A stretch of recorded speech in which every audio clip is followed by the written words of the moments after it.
I'm a week into having my first my own EV. Woohoo! I know, very excited. It took a very long time, and anyone that knows me has probably listened to me rant about all the different cars on the market, their pros, their cons, and I think being in the industry is great, but it also has a con of that we know the types of cars, we know their faults, we know what they're good for, we know what they're not good for, we know everything. And I think actually too much information has probably caused my whole situation in the first place, because I was like, I want to go to an EV.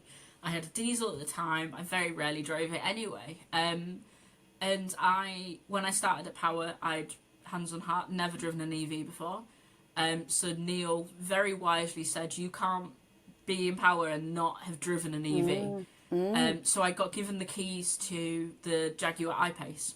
So that was my first ever EV that I drove, and I think it set the bar a little bit too high. So I like to have fun when I drive. I'm not stupid, but I just like to have fun.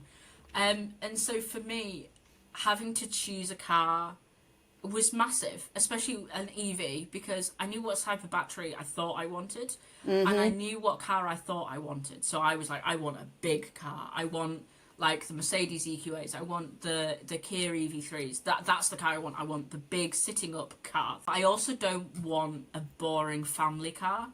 I don't have children. I want to have a bit of fun still with the car that I've got for at least a few more years if I can. So I didn't want to go down like the Skoda Enyaq route, because they are more of the estatey cars. That's not what I wanted. But they had the boots. So I have dogs. I wanted to be able to fit a dog in a car somewhere, somehow.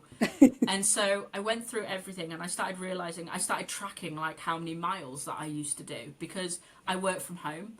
But yes, I travel sometimes for events with Power. So I needed to have a car with a decent range, but nothing crazy. That it turns out that wasn't what I needed. So we spoke with the team at Voltric, who we has the Zoe on subscription with anyway, and they've recently come out with their salary sacrifice vehicles, that their subscription vehicles on salary sacrifice.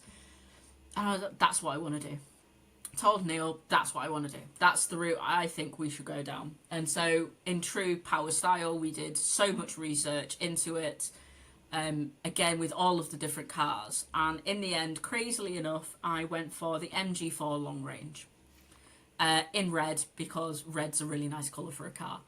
And I absolutely love the car. It's got the acceleration, it's got the fun that I wanted, and it's still got the space.